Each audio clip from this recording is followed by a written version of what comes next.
Relation between torque and angular momentum.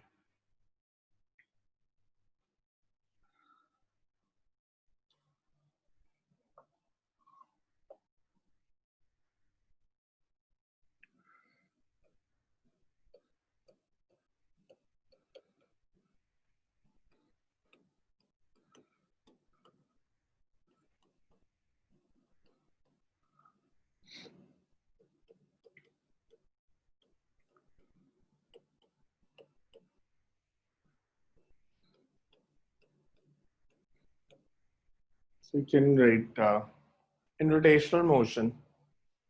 In rotational motion, net external torque. Net external torque acting on. Net external torque acting on a body is always equal to rate of change of is always equal to rate of change of angular momentum of the system. Rate of change of angular momentum of the system. For a body of mass m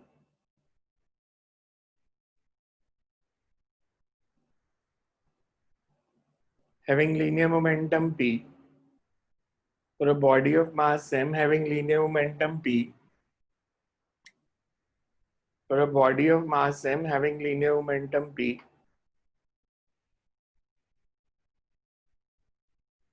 at a point whose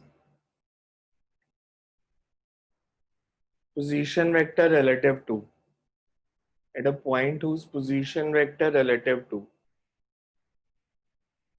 at a point whose position vector relative to region is r. Angular momentum का formula क्या था? Angular momentum is given by, जैसे torque का r cross f था तो angular momentum का क्या था? R cross P. R cross p. Then angular momentum is L is equals to R cross p.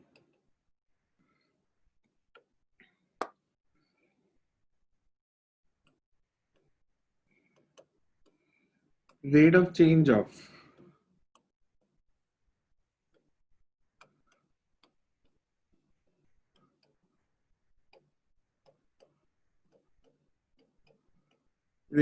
of angular momentum with respect to time. मतलब dl by dt और L की value put कर देते हैं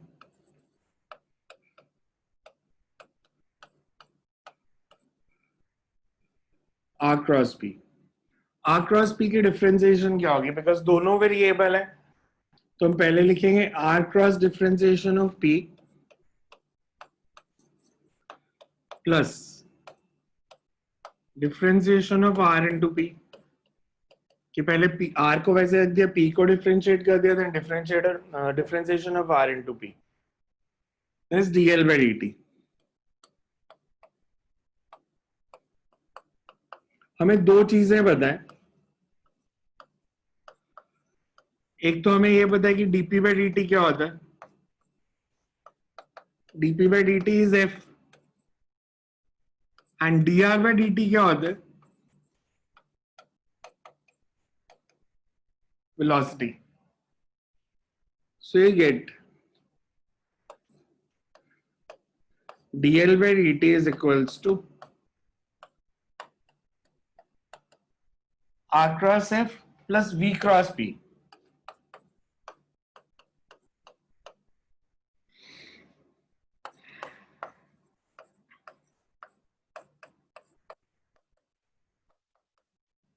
v cross p zero होगा. v cross p की value zero क्यों होगी?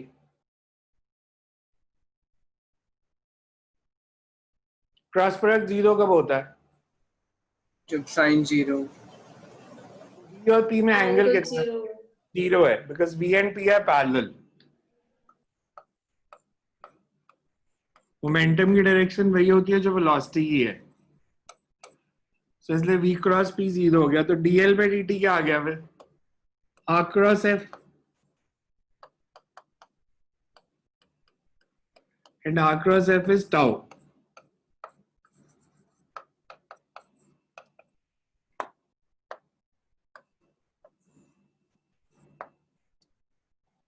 इसमें देखो कुछ नहीं आया, स्टेप समझ दो। और उसमें हमने R और P एक्स्ट्रा क्यों लगाया है? चेन रूल यही होता है ना, u into differentiation of v plus b into differentiation of u, दो फंक्शन हो तो ओके सर। चेन रूल है ये डिफरेंशिएशन का। So tau is equals to dl by dt। इसमें देखो कोई स्टेप और समझ नहीं आ रहा तो इसमें r क्रॉस p कौन सा एंगुलर मोमेंटम था, ड्यू टू ट्रांसलेटरी मोशन या rotational motion? r cross p angular momentum कौन सा था, ड्यू टू रोटेशन या translation? r cross due to translation. Rotation के कारण फॉर्मूला क्या था? i omega. I omega. अगर मैं उससे भी करके देखूं,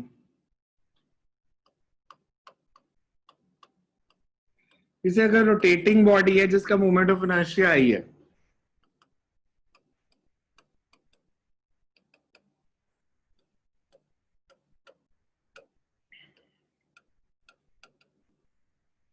having moment of inertia I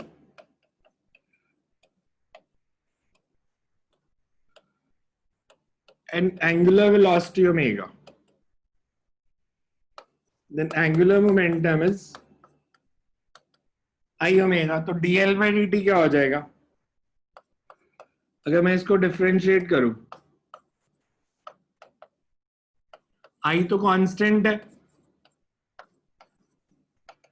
into differentiation of omega.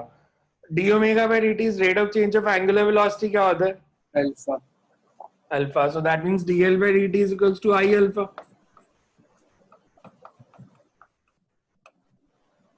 And I alpha is torque। इससे कर सकते हो, गलत नहीं है ये मेथड, पर क्योंकि एनसीईआरटी में वो ऊपर वाला मेथड दिया है, इसलिए इसको स्कूल में प्रेफर ना करना, बिकॉज एनसीईआरटी में ऊपर वाले मेथड से किया है तो स्कूल टीचर्स उसी के नंबर देते हैं normally. So tau is equals to dl by dt। So वो एक सेकंड ऊपर कर दो, नोट करना था।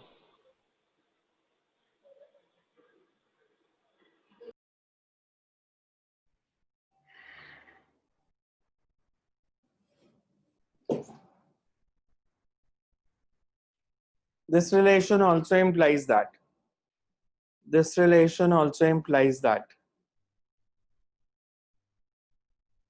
direction of torque is same as that of direction of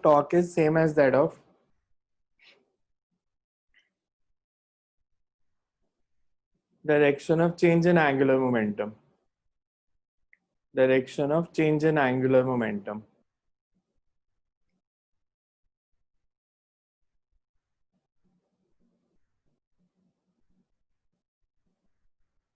Next is law of conservation of angular momentum। Law of conservation of angular momentum can read. It states that if no external torque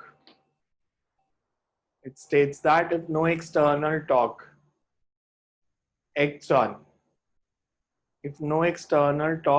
on,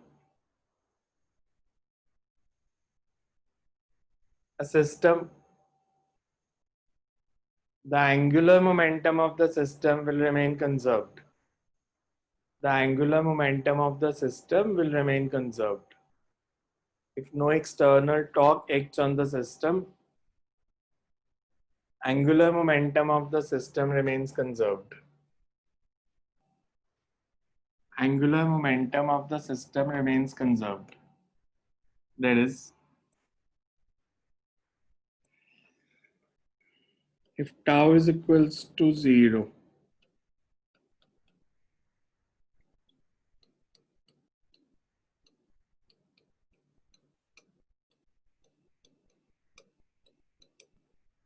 implies L is equal to constant. जब मैं vector sign के साथ लिखता हूँ इसका मतलब magnitude और direction दोनों कांस्टेंट रहेंगे.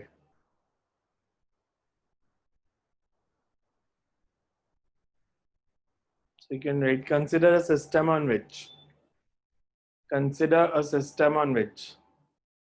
no external torque X. Consider a system on which no external torque X. Consider a system on which no external torque X. There is tau is equals to 0.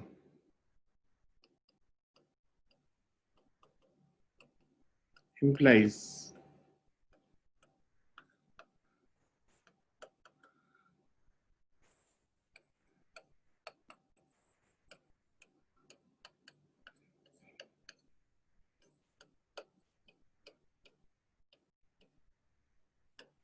L is equal to constant or conserved. मान लो इसके example अगर हमने लेने हैं, इसको मैं ऐसे भी लिख सकता हूँ, नोट में लिख लेते हैं.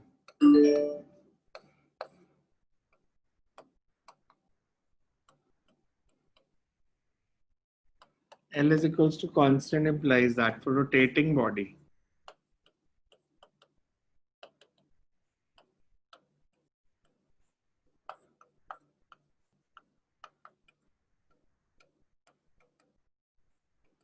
I omega is constant.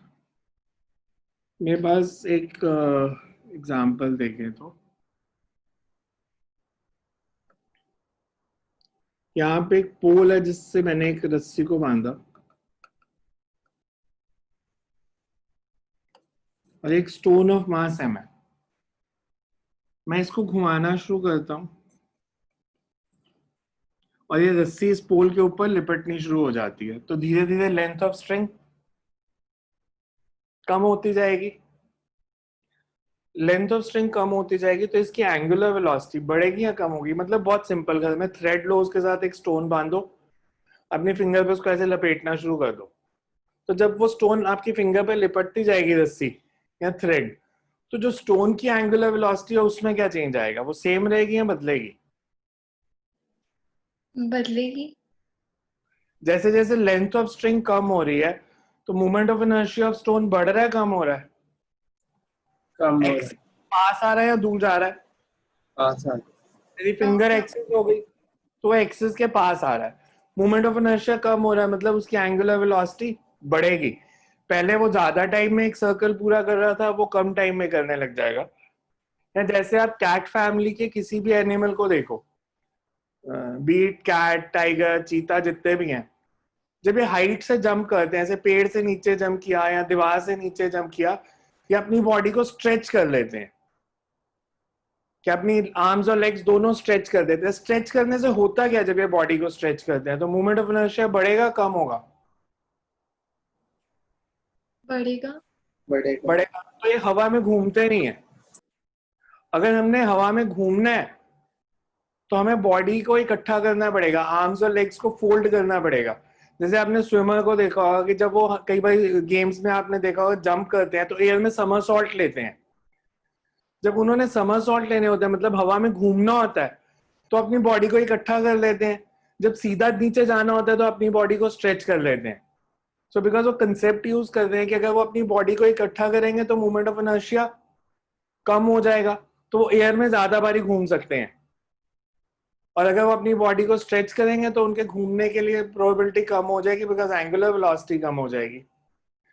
आप अगर बिल्डिंग से छलांग मारो, आप सीधे नहीं जाते, आप घूमना शुरू हो जाते हो. रीजन बीइंग, आप कभी भी ऐसे सीधा लैंड नहीं कर सकते. अगर आप जंप करोगे तो आपकी बॉडी अपने आप घूम जाती है. मतलब आपने बिल्डिंग के ऊपर से छलांग मारी, आप ऐसे नहीं जाओगे नीचे. आप बिल्डिंग से, जैसे यहाँ पे ऊपर से मैंने छलांग मारी, मैं जैसे ही जंप करूंगा मैं घूमना शुरू हो जाता हूँ, सीधा तो नीचे वो नहीं एयर जाता. रेजिस्टेंस की वजह से नहीं होता है? एयर रेजिस्टेंस मुझे पड़ती होगी. आपकी बॉडी में सबसे हैवी पार्ट कौन सा? आपका सर. बायो वालों ने पढ़ा भी हो शायद. कि आपकी बॉडी का जो कंसंट्रेशन ऑफ मास की बात करें तो that is maximum in the head. इसकी डेंसिटी सबसे ज्यादा है. बॉडी हमारी यूनिफॉर्म डेंसिटी वाली नहीं है. तो जब आप जंप करते हो तो हैवी पार्ट को नीचे आना चाहिए ताकि पोटेंशियल एनर्जी कम हो जाए. तो जंप करके जब सिर नीचे आने की कोशिश करता है, बिकॉज उस केस में पोटेंशियल एनर्जी कम होगी तो सिर नीचे आ जाता है. फिर इनर्शिया के कारण घूमना शुरू हो जाता है, बिकॉज वो सिर नीचे वाली पोजीशन पे रुकता नहीं है, वो घूमना शुरू हो जाएगा. सो दैट इनर्शिया के कारण कि एक बार मोशन शुरू होगी एंगुलर मोशन तो it will not stop. So cat ऐसे ना हो तो कैट अपनी बॉडी को कोशिश करती है पूरा स्ट्रेच कर देती है ताकि वो एयर में घूमे ही ना, कि मूवमेंट ऑफ इनर्शिया बढ़ा लेती है. तो नॉर्मल भी अगर किसी ने जंप करना, वो चाहते हैं कि वो सीधा लैंड करे, तो बॉडी को स्ट्रेच करना पड़ेगा. आर्म्स एंड लेग्स पूरी स्ट्रेच कर दो so that movement of inertia बढ़ जाए और आपके घूमने की प्रोबेबिलिटी कम हो जाए. सो यू कैन राइट, इसके आगे लिखो. और ये कहाँ यूज होता है? प्लैनेटरी मोशन में यूज होगा. अर्थ सन के आसपास सर्कल में मूव करती है, एलिप्स में? एलिप्स. एलिप्स में. ellipse, with sun at one of the foci. Ellipse के दो फोकस होते हैं, तो वो किसी एक फोकस पे होगा.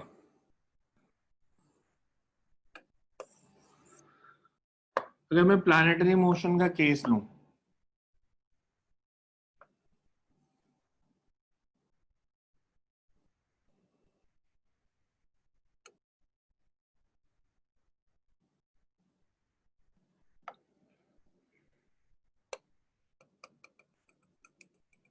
तो सन सेंटर में नहीं होता, सन एक साइड पे होता है और अर्थ इस पाथ पे मूव करती है. जब ये अर्थ सबसे पास होती है, इस पॉइंट को हम कहते हैं पेरिजी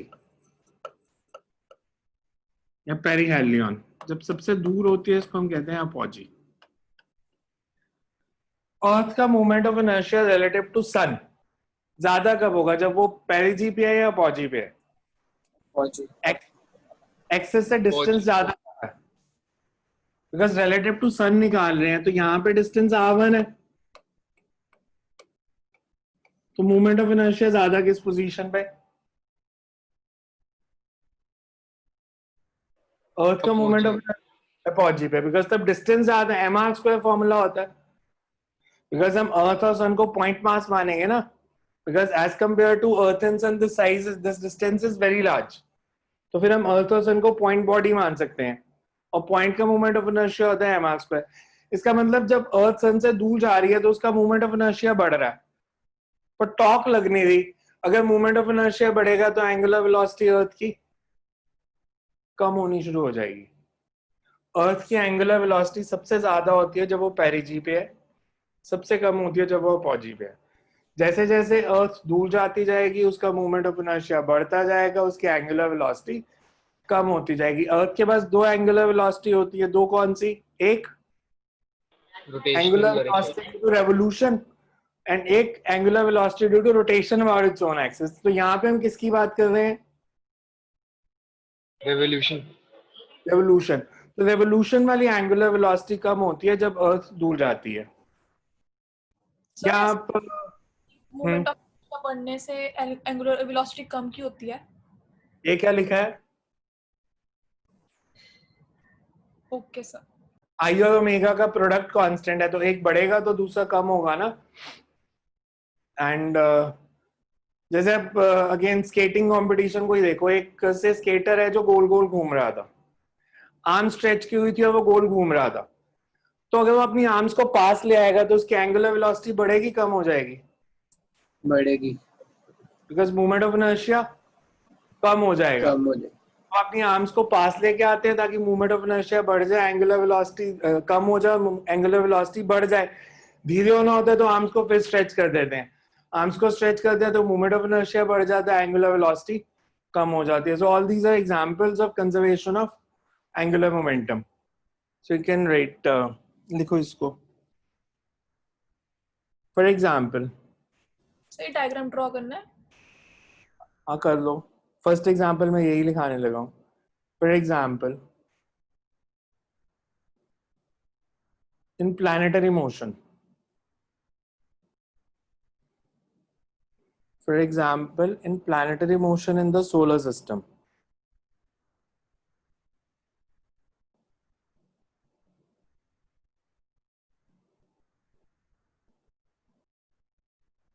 For example, in planetary motion in the solar system.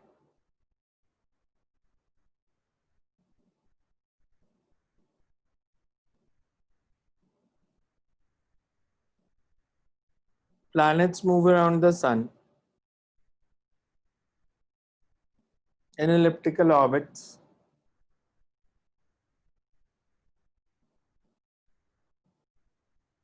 with sun at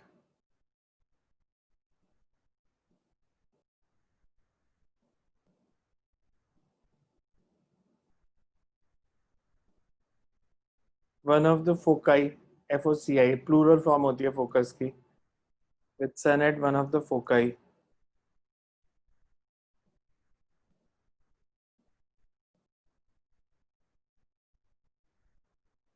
The point where planet is closest to the sun is called perigee. The point where planet is closest to the sun is called perigee.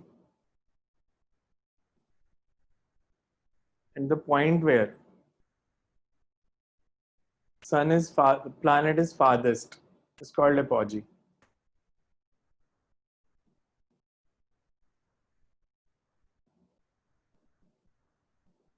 This implies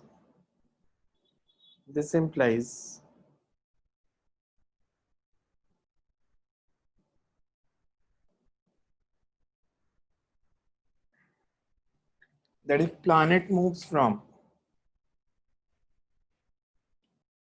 perigee to apogee, its moment of inertia decreases. Sorry, moment of inertia increases. As planet moves from perigee to apogee, its moment of inertia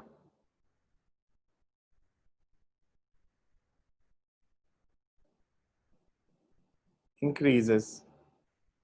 As no external torque is acting.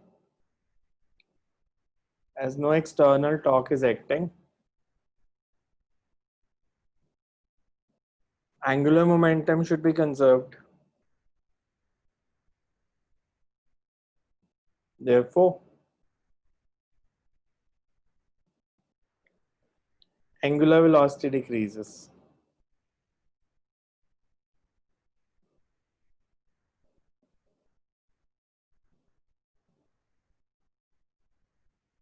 Second, you can write an ice skater or ballet dancer. An ice skater or ballet dancer can increase her angular velocity.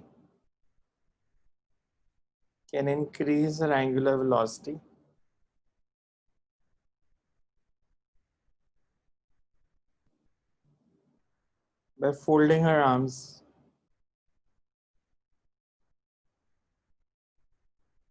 as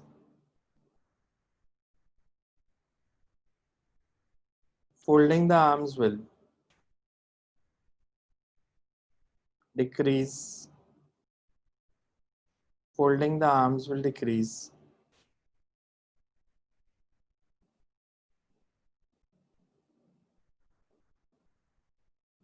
the moment of inertia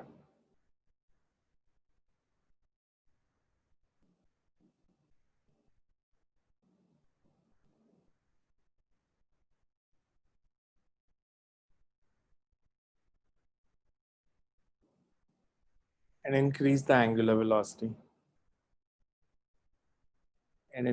the angular velocity.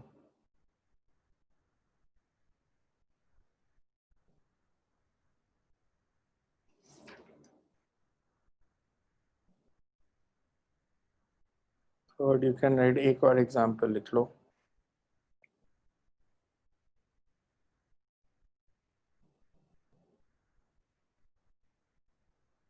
A diver jumping from springboard a diver jumping from springboard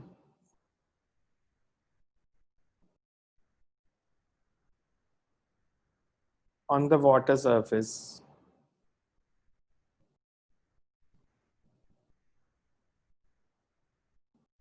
pulls his arms and legs towards the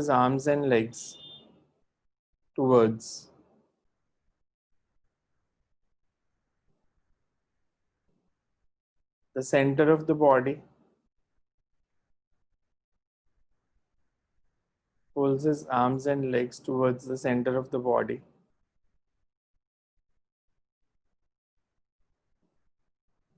This will decrease the moment of inertia and increase the angular velocity.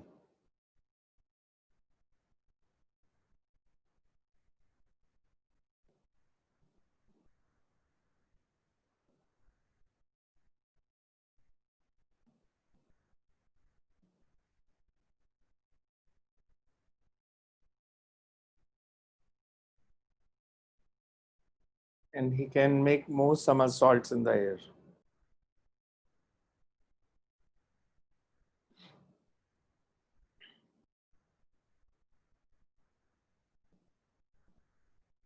Numerical लिखो इस पे based.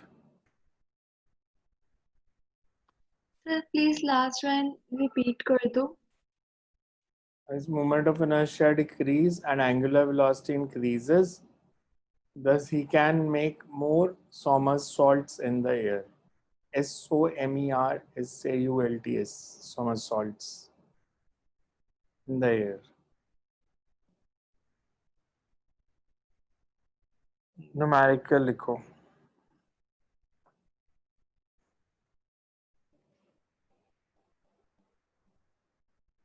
If Earth shrinks to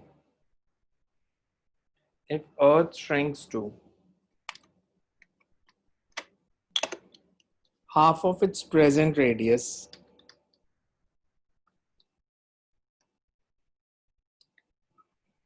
if Earth shrinks to half of its present radius without any change in mass,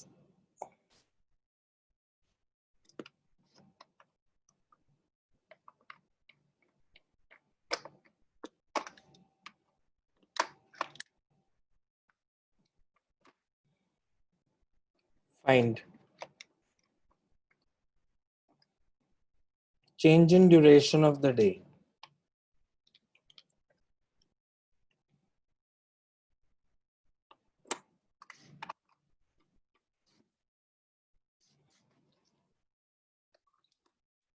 Find change in duration of the day. हमें दिया है कि अर्थ shrink करती है उसके प्रेजेंट रेडियस से हाफ रेडियस तक. तो what will be the change in duration of the day? Logic अगर हम लगाएं, अर्थ का मोमेंट ऑफ इनर्शिया क्या होगा? स्फेरिकल बॉडी है तो 2/5 2/5 2/5 है and मास. तुमने मास को चेंज नहीं किया, रेडियस को हाफ कर दिया. रेडियस हाफ किया तो मोमेंट ऑफ इनर्शिया बढ़ा या कम हो गया? कम हो गया. 1/4 हो गया. मोमेंट ऑफ इनर्शिया 1/4 हो गया. टॉर्क लगने दी, आई ओमेगा कांस्टेंट है. आई की वैल्यू अगर 1/4 होगी तो एंगुलर वेलोसिटी 4 times. 4 टाइम्स बढ़ जाएगी. एंगुलर वेलोसिटी 4 टाइम्स बढ़ जाएगी, मतलब एक रोटेशन पूरा करने का टाइम बढ़ा या कम हुआ? बड़ा. कम एंगुलर वेलोसिटी बढ़ी, टाइम कम लगा, कम हो जाएगा. वो 4 टाइम्स कम हो जाएगा. अभी कितना टाइम लगता है रोटेशन में? 24 hours. 4 टाइम्स कम, मतलब 6 घंटे का दिन रह जाएगा. अगर अर्थ का रेडियस हाफ हो जाए और मास इतना ही रहे तो 6 घंटे का दिन होगा. सो हमने इसको मैथमेटिकली प्रूव करना है बस. सो you can right if mass remains constant,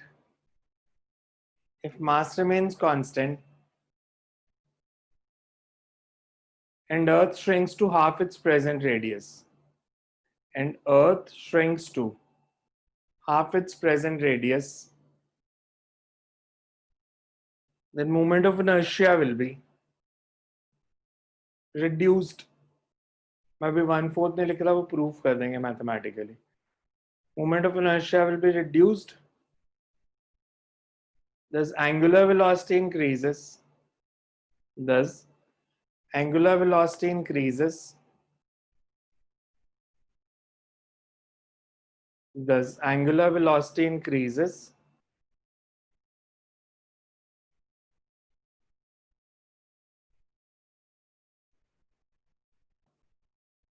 And time period of rotation will decrease. And time period of rotation will decrease. Mathematically.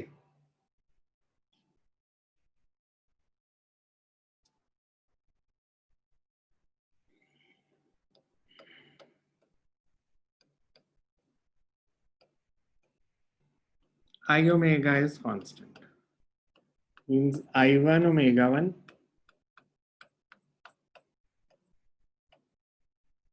Earth का present moment of inertia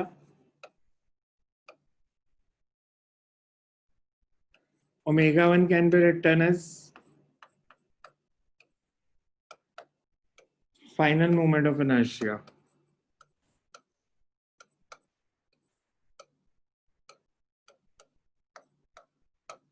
ये इक्वेशन ठीक है. देखो ओमेगा को मैं यूज कर रहा हूँ एंगल अपॉन टाइम, बस एक्सेलरेशन नहीं दी. टर्म कैंसिल कौन सी होगी? 2/5 कैंसिल हो जाएगा, 2 पाई कैंसिल हो जाएगा, r कैंसिल हो जाएगा. So you get 1/T1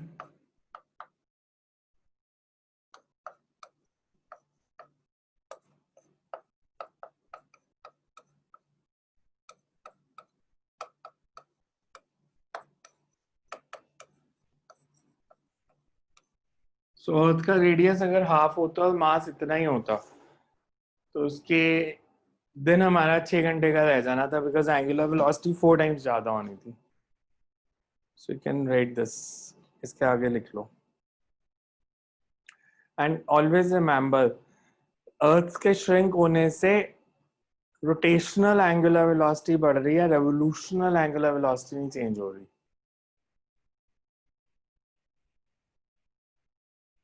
This implies that.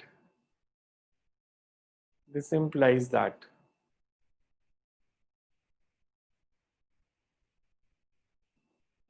This implies that.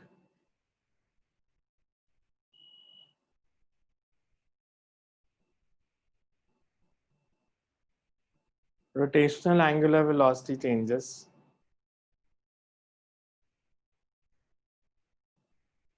if radius is changed.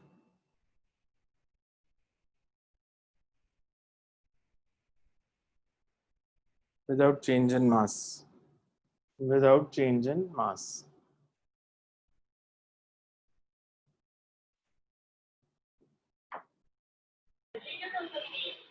So वो screen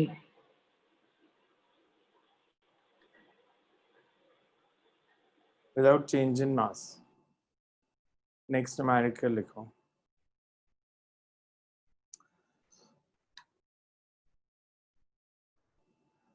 A horizontal disk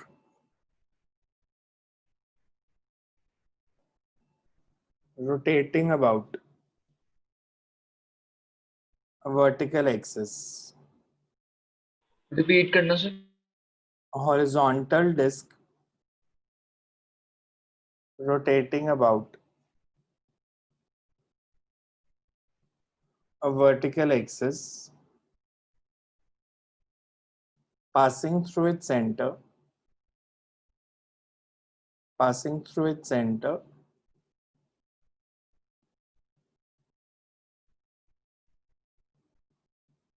makes 180 revolutions per minute. Makes 180 revolutions per minute.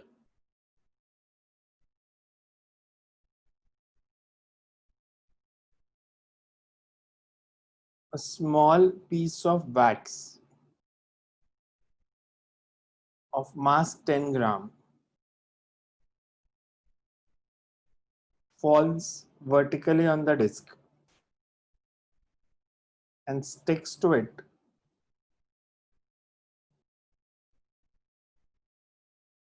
at a distance of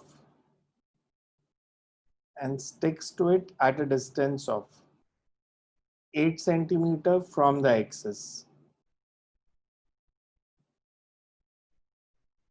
If angular velocity reduces to 150 rpm,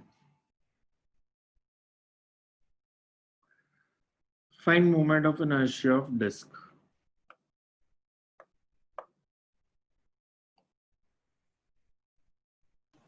sir distance कितना है?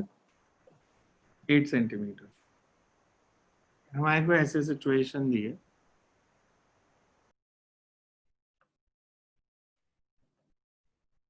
से ये disc का centre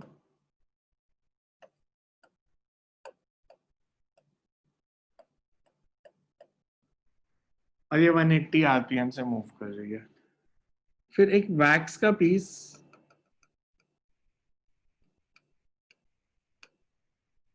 जिसका मास 10 ग्राम है वो disc के सेंटर से 8 सेंटीमीटर पे गिरता है और इसकी एंगुलर वेलोसिटी जो है वो कम होके 150 आरपीएम रह जाती है. तो हमें बताना है कि moment of inertia of disc कितना है. अगर हम फर्स्ट सिचुएशन देखें, इधर एंगुलर मोमेंटम कितना होगा?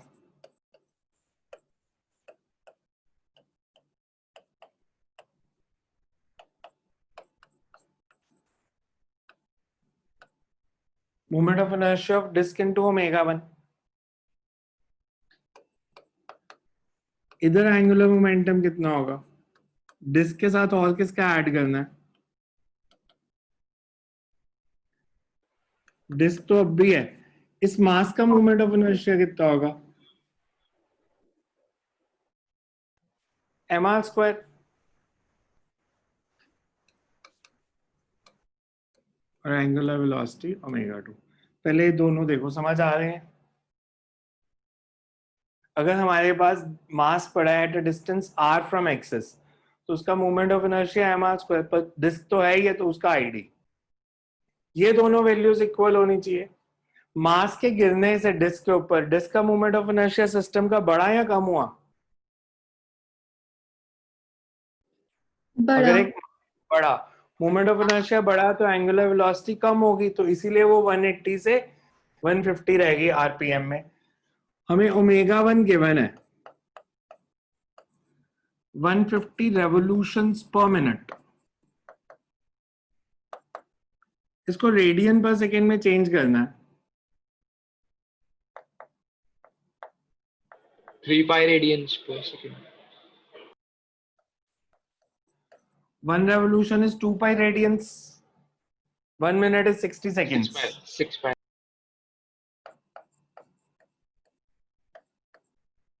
Similarly, omega 2 is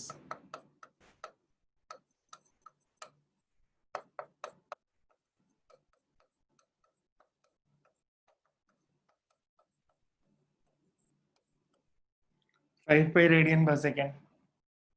मास कितना दिया है? 10 ग्राम.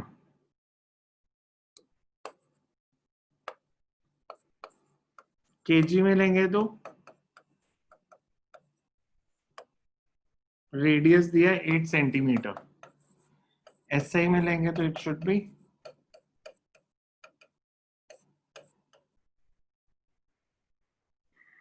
using conservation of angular momentum.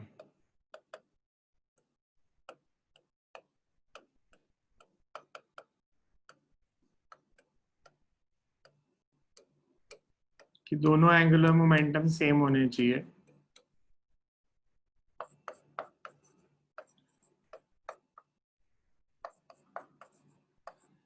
इस इक्वेशन में देखो, हमें आईडी को छोड़ के बाकी सारी वैल्यूज पता है. एम पता है, आर पता है, ओमेगा 1 पता है, ओमेगा 2 पता है. तो यहां से आईडी निकालो, क्या आएगा? Moment of inertia of disc. Find moment of inertia of disk from this equation. बाकी सारी वैल्यूज पता है अब.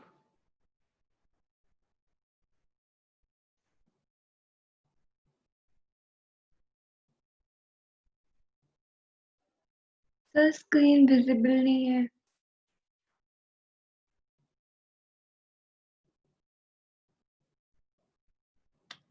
Find ID.